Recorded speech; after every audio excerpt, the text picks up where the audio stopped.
Hi, my name is Carmina Witherspoon, and I am currently a student at Liberty University. Right now, I'm pursuing a master's in human services counseling, and a part of that program requires me to take a class in interpersonal communication, and this here is my final project for the class. So again, we're going to be talking about interpersonal communication. Next slide.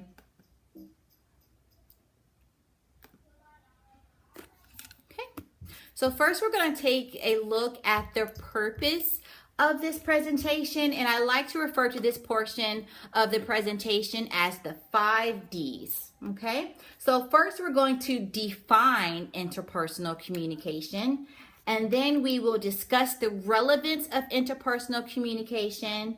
We will also describe my personal communication style. We're going to take a look at my communication capabilities, and I will be demonstrating that through this presentation. And then also I will distinguish between my positive and negative communication habits. Next slide. So before we get started, let's take a look at exactly what interpersonal communication means. And I think in order to do this, we first need to take a look at what each term means individually in order to understand the full concept of interpersonal communication. Okay, so interpersonal means to involve or occur amongst several people. And then according to Stewart, communication is the continuous, complex, collaborative process of verbal and nonverbal meaning making. So again, I just want to point out that that's both verbal and nonverbal meaning making. Okay, and then also interpersonal communication occurs when individuals interact with each other as people. And the reason why this is important is because oftentimes in life we find ourselves communicating and interacting with others according to their role in our life, and that's independent of who they are as an individual, as a person from that role. Okay, next slide. All right, so next we're going to take a look at the 2 levels of communication, and this is something new that I learned throughout this class. All right, so again, just taking a look and reminding ourselves of exactly what interpersonal communication is. I wanted to note that the term communication is derived from the word commune, and commune means to be intimate in communication or rapport. All right, so level 1 communication is impersonal communication, and this typically just focuses on rendering and receiving information and discussing insights. That's a very basic level of communication, and this is typically very casual. Okay, but once we move up until the level 2 of communication, that's when interpersonal communication occurs. And then also this is when trust, intimacy, and personal sharing also occurs at this level. And then lastly, this is where we'll see intimate and close relationships, more meaningful relationships begin to be established. Okay, next slide. Next, let's take a look at the power in listening. Okay, and then again, according to Burley Allen, effective listening reduces stress, it alleviates tension, promotes cooperation, and promotes the worth and dignity of oneself and others. And that's a very important thing to remember. All right, and so next, this here's a graph, a pie graph, and this shows the different components of communication. And if we look at this graph, we'll see that listening actually accounts for the larger portion of communication. It might be a little hard to see this, but oopsie. Listening is actually this yellow area up here, and so listening accounts for 40% of our communication, whereas talking is a little less at 35%. That was very surprising to me.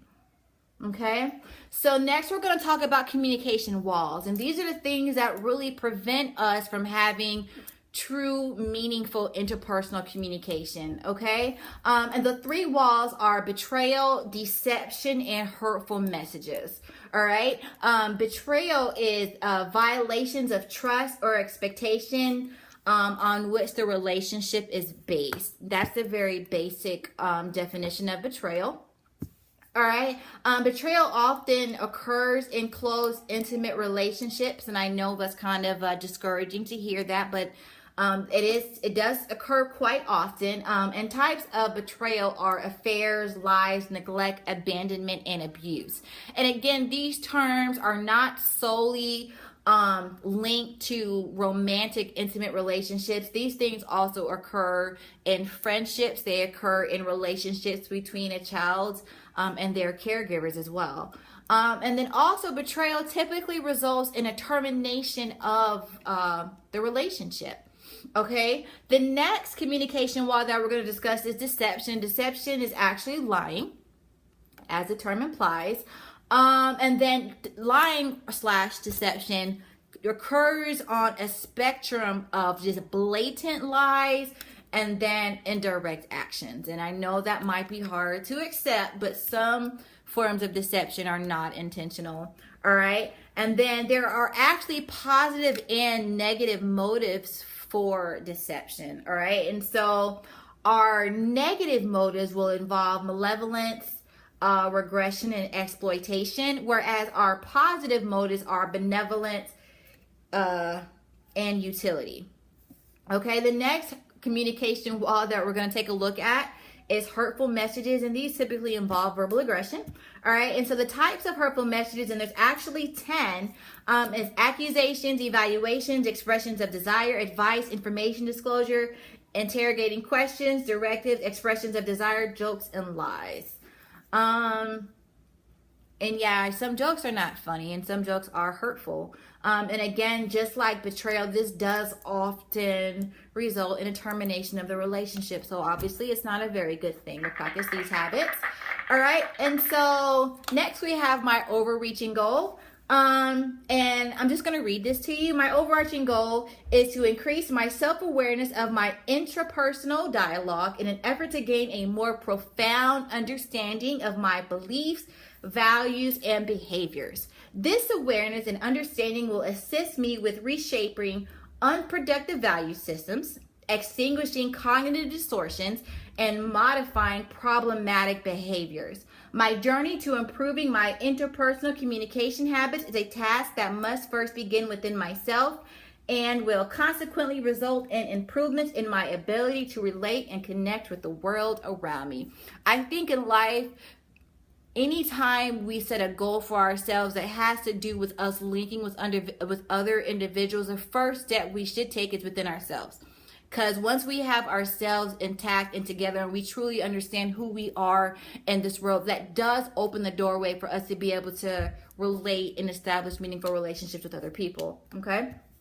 And this is actually supported by Burley Allen, because he says that listening to oneself is a basic step toward professional and personal growth. So listening, and we talked about the power of listening earlier in the presentation. Listening does not just involve listening to other people. Listening also involves being able to learn to listen to yourself, and that does take an acute level of self-awareness. Right now you hear some noise pollution, and we are going to talk about that later on in the presentation. Okay? So another portion of this presentation involves me discussing enlarging the conversation. And as I studied the different texts that are assigned for this class, I was able to come up with what I feel is a comprehensive definition of what enlarging the conversation means.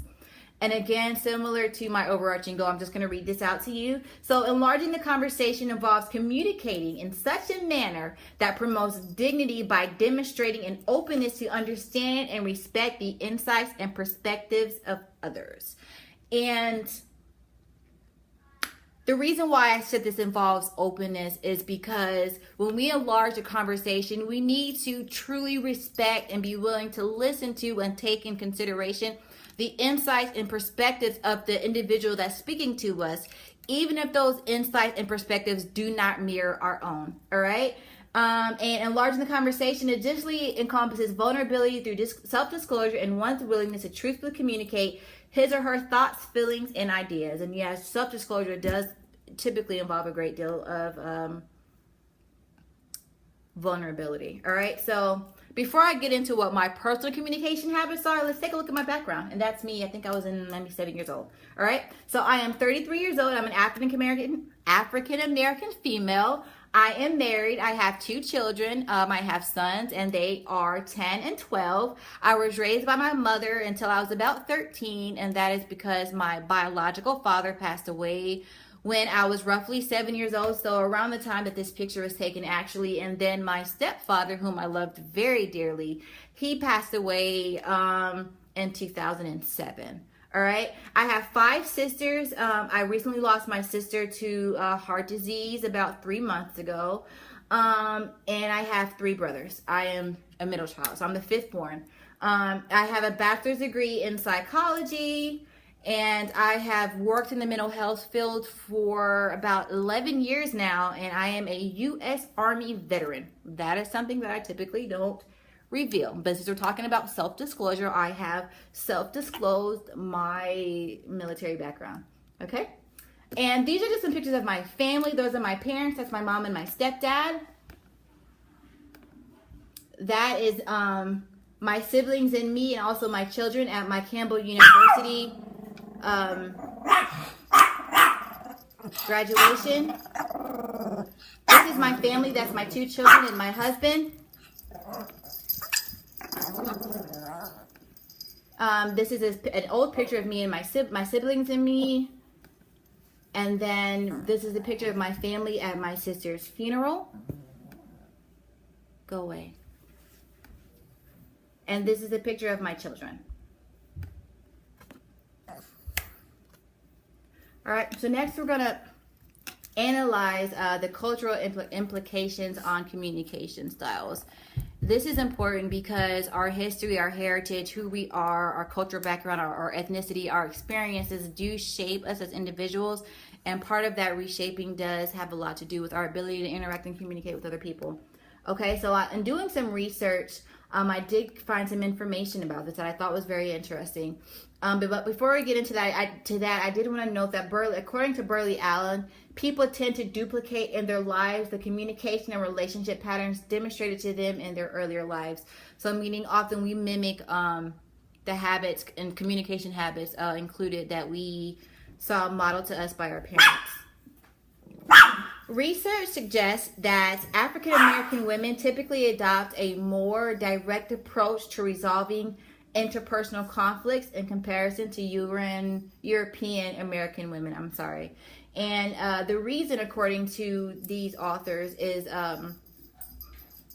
the difference in our communication styles are linked to parental habits and approaches, parenting styles, and then also the state of oppression that is typically involved in the lives of Black Americans in America.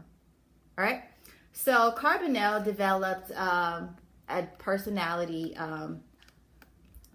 assessment that he refers to as DISC personality types, and that's actually an acronym. So the D reflects active, task-oriented individuals. So these are the people who, when they have a task to complete amongst a group of people, their mindset is just do it. Okay. So the I in the acronym actually is linked to active, people-oriented individuals, and these people say, hey, let's have fun while we're doing it. Okay, and then the passive, task-oriented people, these people are the people who are really focused on what the task is and they really want to get it done right. Okay, and then the passive, people-oriented people are the ones who are like, hey, let's do it together. All right, so let's take a look at where I fall. So I refer to this as my perfect blend, and that is because who I am, my personality blend of who I am actually mirrors what's expected of me. So I have the DIC personality blend, and that stands for dominant, inspiring, and cautious. And this, again, the who I am portion is this is my normal, unmasked, unguarded behavior. And then the what's expected of me is actually my perception of who I think other people expect me to be. And again, surprisingly, mine match up perfectly. So you see the DIC and the IDC. And those are actually obviously the very same letters. The only reason why I switched them up is just to demonstrate that it means the same regardless of the order. Okay. So there's positive and negative attributes for this personality blend, and that's what we're going to take a look at. So the positive attributes is that I have a dominant personality. I'm goal-oriented. I'm talkative. Obviously, we've seen that in this video. I'm an effective leader, and I'm also very self-reliant, okay? But the negative part of that is also my dominance. And yeah, dominance can be both positive and negative. I can sometimes be demanding. I lack sensitivity. I can be impatient and not very hospitable. Okay? So my communications in my life are self-disclosure, interrupting others while they're talking, and daydreaming.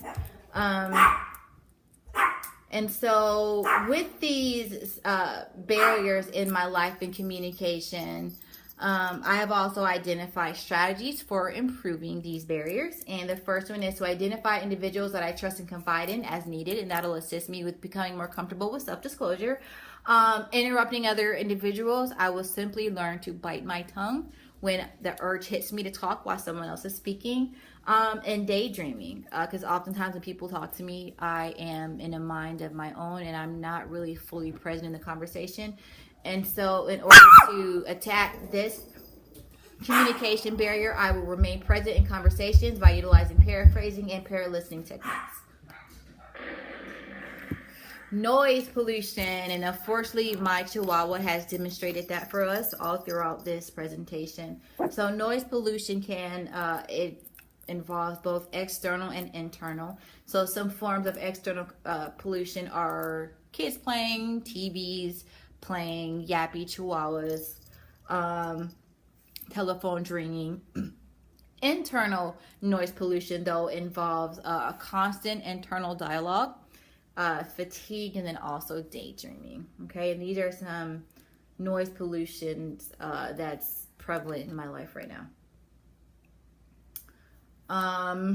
And then just to talk about what noise pollution is, they are internal and external factors that interfere with the quality of communication.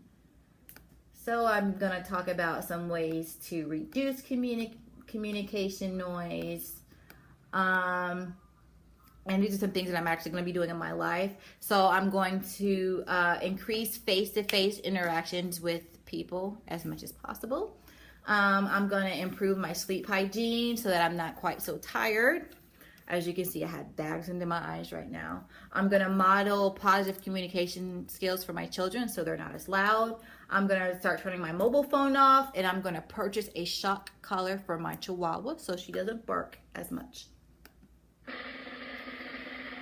So this is my call to action. These are the things that I'm going to do in my life to improve my interpersonal communication. I'm going to allow others to fully complete their thoughts when speaking to me. So again, I'm going to bite my tongue when people talk and I want to interrupt.